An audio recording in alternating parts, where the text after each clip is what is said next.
Hello નમસ્તે friends, કેમ છો? સ્વાગત કરું છું પ્રતિજ્ઞાનો એક નવા વિડીયોમાં. તો આજે છે 15 મે અને આજે પણ મોર્નિંગમાં જ વિડીયો સ્ટાર્ટ કર્યો છે. અત્યારે હું ફ્રેશ થઈ ગઈ છું. મોર્નિંગમાં નાસ્તો ને બધું થઈ ગયું છે. નાવા જતાં પહેલાં મેં કીધું કે છે ને એક અમારી પાસે પિલિંગ સોલ્યુશન છે. આની પહેલાં બી મેં બહુ ટાઈમ પહેલાં એક કઈ કંપનીનું મેં યુઝ કર્યું છે, મને યાદ નથી, ભૂલી ગઈ. બટ હમણાં હું ગઈ હતી ને અમદાવાદ, તો સ્મિટનમાં જે મિનીઝ મળતા હોય છે ને, તો મેં કીધું આ પિલગ્રીમ કંપનીનું ટ્રાય કરું, કેમ કે આના રિવ્યૂઝ બહુ મેં સાંભળ્યા છે એટલા માટે. નાની એવી બોટલ છે, આ 50 રૂપીસની જ આવી હતી. આ છે ને સ્ક્રબનું કામ કરે. આપણે મેન્યુઅલી જે સ્ક્રબ ઘસતા હોય ને એમાં આપણને આઈડિયા ના આવે કે કેટલી વાર ઘસવું, કઈ આઈડિયામાં. બટ આ ઇવનલી છે ને લગાવી દેવાનું અને 10 મિનિટ્સ પછી તરત વોશ કરી નાખવાનું, વધારે નહીં રાખવાનું. અને આ લગાવ્યા પછી તરત જ આપણે સનસ્ક્રીનનો યુઝ દિવસમાં કરવાનો, મતલબ સનસ્ક્રીન લગાવવાનું ભૂલવાનું નહીં, નહીંતર ઓર સન એક્સપોઝરના લીધે સ્કિન છે ને બંધ થઈ શકે. સો ચલો હું આ ફટાફટ લગાવી દઉં અને છે ને ફેસ વોશ કરી લઉં થોડું.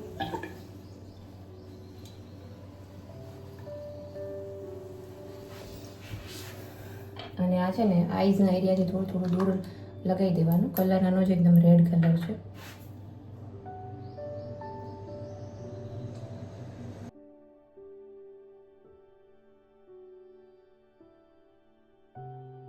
સો ચાલો ફ્રેન્ડ્સ, જો નાહી ધોઈ લીધું છે, રેડી થઈ ગઈ છું. અને આજે જો આ કુર્તી પહેરી છે.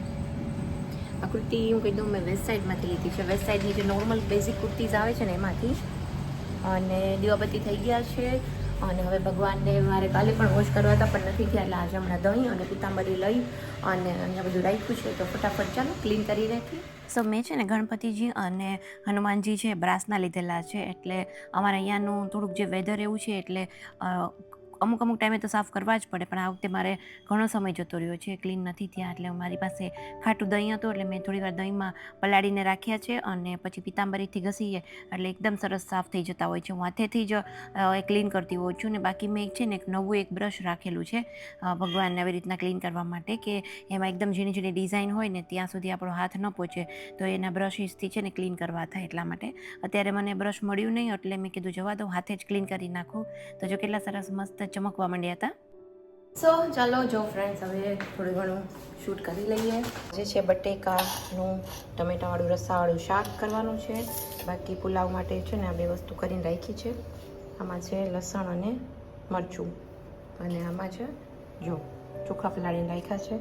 જો તપેલી પણ આજે સાફ કરી, કેટલી સરસ ચોખ્ખી થઈ ગઈ, એકદમ મસ્ત. તો ચાલો આજે લઈ લીધી છે નવી કઢાઈ, અને નવી કઢાઈમાં આજે મારે બનાવવાનું છે શાક.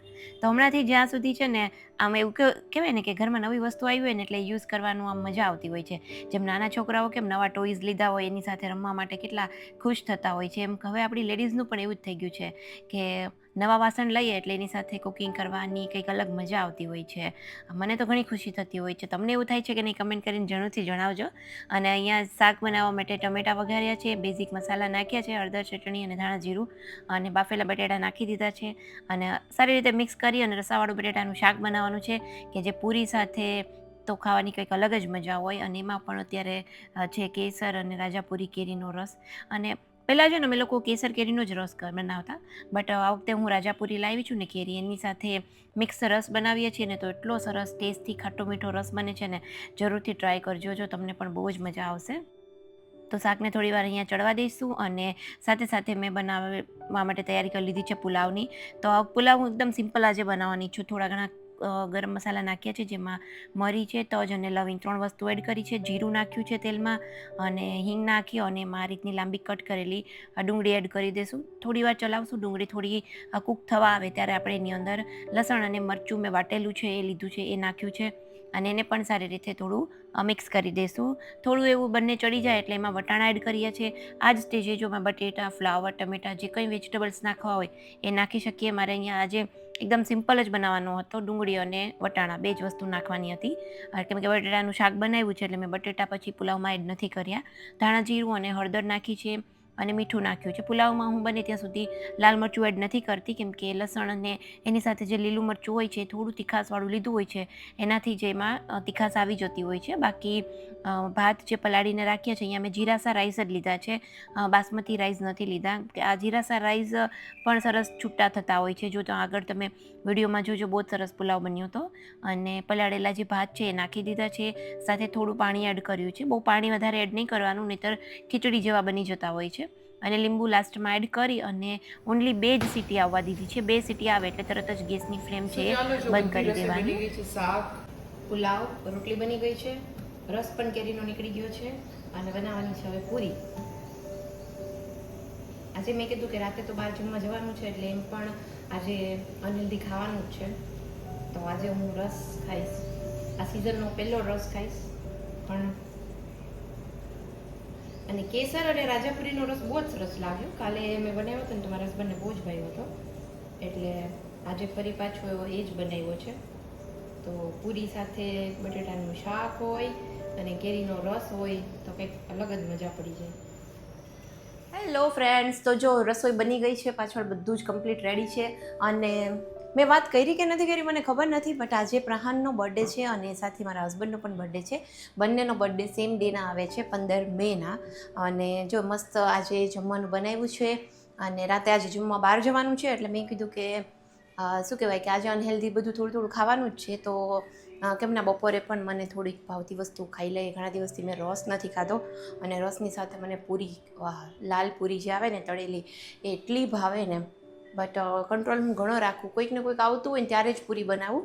બટ હમણાંથી તો કોઈ આવ્યા ત્યારે ગરમી છે એટલે પૂરી નથી બનાવતા, બટ થોડી બનાવી છે. તો ચાલો આજે લંચમાં શું બનાવ્યું છે ને ફટાફટ બતાવી દઉં. જો અત્યારે છે ને આપણે જે પુલાવ બનાવ્યો હતો ને, એકદમ મસ્ત પુલાવ બની ગયો છે. અહીંયા છે જો આપણું બટેકાનું શાક પણ રેડી છે, મરચાં પણ તળી નાખ્યા છે, ગરમર છે, સાથે છે મસ્ત કેરીનો રસ, અને અહીંયા છે આપણી પૂરી. અને આમાં છે મારા હસબન્ડ માટે રોટલી, કેમ કે એમને પૂરી નથી ભાવતી એટલે માટે. સો ચાલો હવે જમી લઈએ. જો બર્થડેના દિવસે પ્રહાનના અહીંયા જો ઢેર આવી ગઈ છે.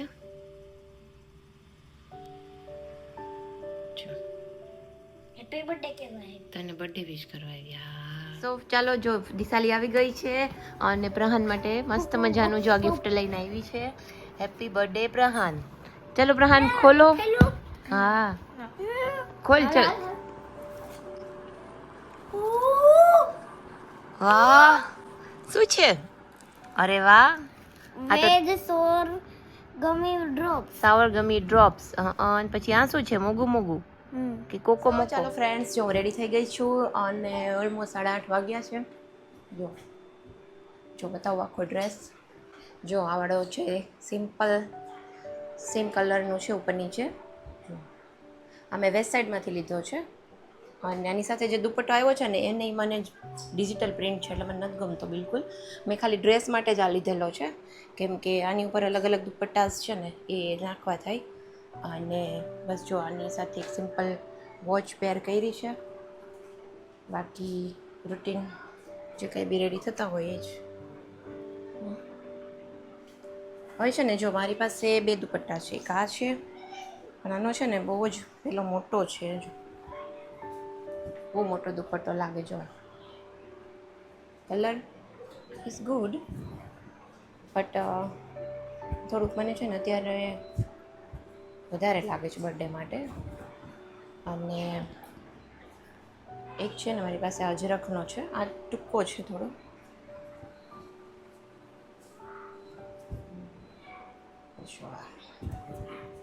આ મને પરફેક્ટ લાગે છે.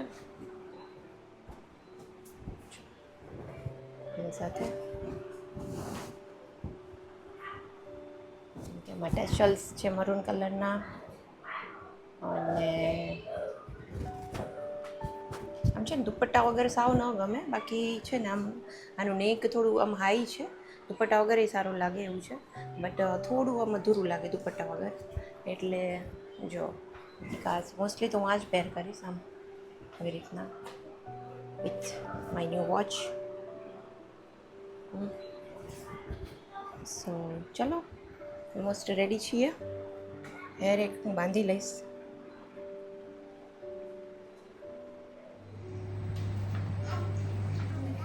બેઠો ઈ આ સામેથી બધું બરોબર છે નીચે ને બેસું ઊભો રે તે કીધું નહીં હાલ ફૂક મારે હાલો ચાલો happy birthday to you happy birthday to you happy birthday dear Fahad happy birthday to you હવે સરનું પણ બોલવાનું હેપી ચાલુ કરી દો હા હાલશે સરને બહુ નથી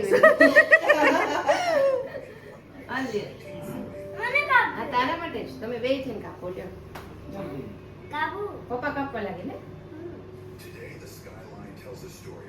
સાબીને કરતી કરતી અરે વાહ ખીચાવ દે નીચે તો આ તો યા ચાલો ચાલો યા બસ હવે આ બાજુથી લઈ લે તો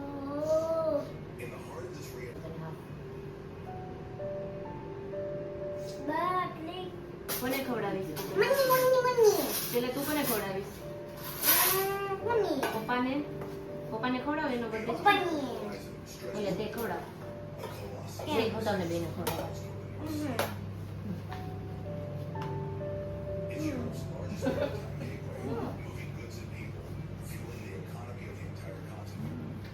કઈ જા આપી દો તને ડીશમાં હા ખવડાવો આ હવે તું ખવડાવ દે પપ્પાને चलो चलो मुझे એટલે તું ખવડાવ ના પપ્પાને ખવડાવ એટલે ખવડાવે એટલે એનો બર્થડે છે એટલે अभी जल्दी बर्थडे है એ તો હાથમાં લઈ લે આખું દે દે પકડ છે એટલે આમાંથી ઉભો રહે તો ઈ તને ખવડાવે અલે ચમચીથી ખવડાવી દે બધાને એવું હોય ને તો માસીને પછી એમને ચમચી આપી દે ચા બધાને લે ચા માસીને જે આલુ ટાઈપ એક આવ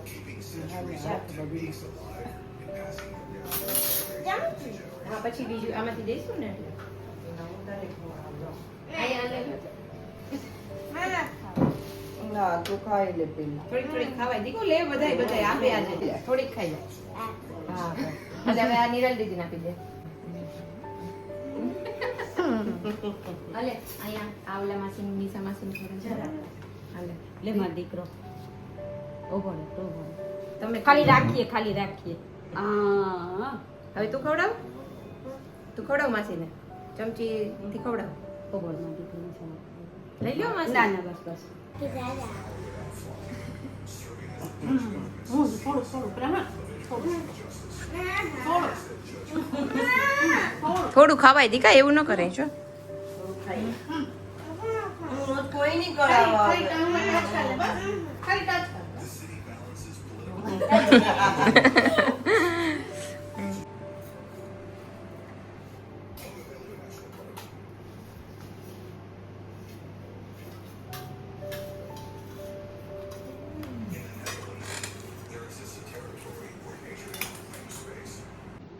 બર્થડે સેલિબ્રેશન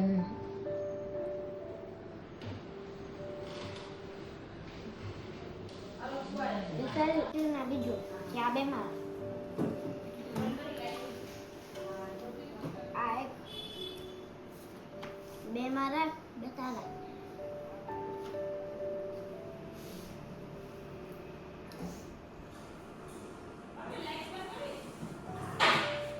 તો પછી અમે અહીંયા સ્ટાફ સાથે કેક કટિંગ કર્યું છે અને એ લોકો બધા માટે મેં પિઝાનો ઓર્ડર કર્યો હતો અને એમને લોકોને બધાને આપી દીધા અને પ્રહાન પણ સાથે દિશાલીને બંનેને થોડું ખાવાનું મન થઈ ગયું એટલે પણ બેસીને એક સ્લાઇસ ખાધી અને પછી અમે લોકો જમવા માટે બહાર ગયા હતા. બસ તો ફ્રેન્ડ્સ આ વિડીયો આપણે અહીંયા જ એન્ડ કરીએ. વિડીયો ગમ્યો હોય તો વિડીયોને લાઇક કરજો, શેર કરજો અને પ્રહાન અને એના પપ્પાને બર્થડે વિસીસના મેસેજ જરૂરથી કરજો. ચાલો મળીશું નવા વિડીયોમાં. બાય બાય, આવજો, ટેક કેર.